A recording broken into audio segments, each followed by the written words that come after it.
Can you overshare on social media? It's a question I ask myself sometimes.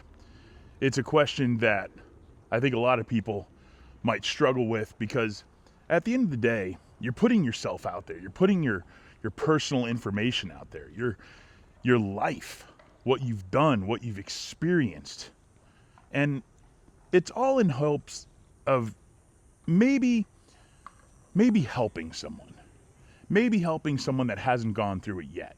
Or maybe someone has gone through it and they can relate or can offer advice or whatever it may be, because there's 1,000 different reasons as to why people want to do this and create real, authentic content that means something to them and hopefully reaches other people that need the help or whatever it may be. And I'm not starting by any means. I'm certainly not starting a self-help channel or anything like that. This is just like real, honest to goodness content that I think, at the end of the day is real. It's authentic. And, if you listen to all the algorithm gurus on YouTube or Instagram or TikTok, it's all about authenticity and being real.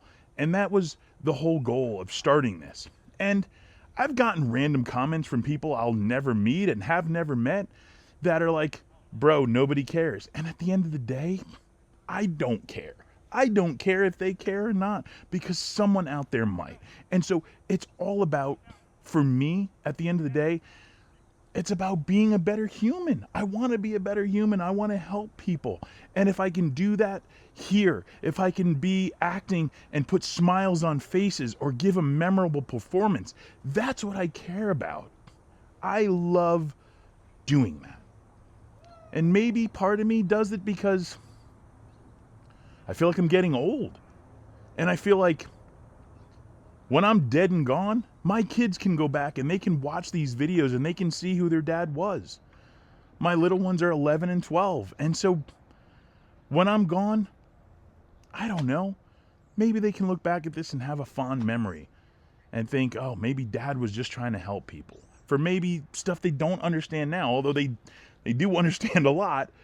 But at the end of the day, right now, this is just a medium because I like being creative. I like talking. I like being in front of the camera. And maybe some of you guys can relate because there's so much content being put out there right now. You just never know what's going to connect with people.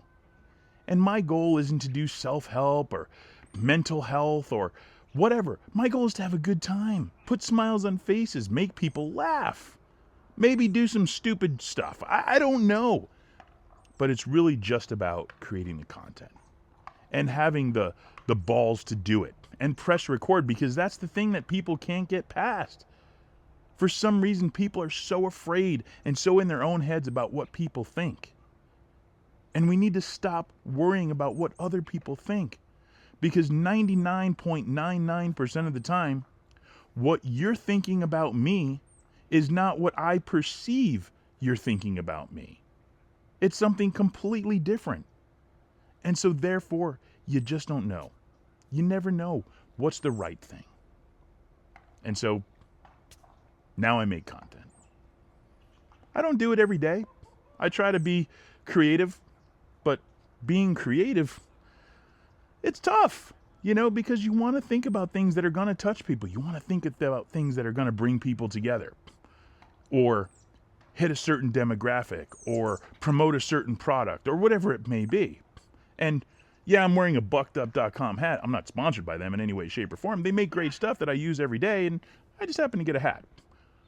It was $5. But anyways, that's it.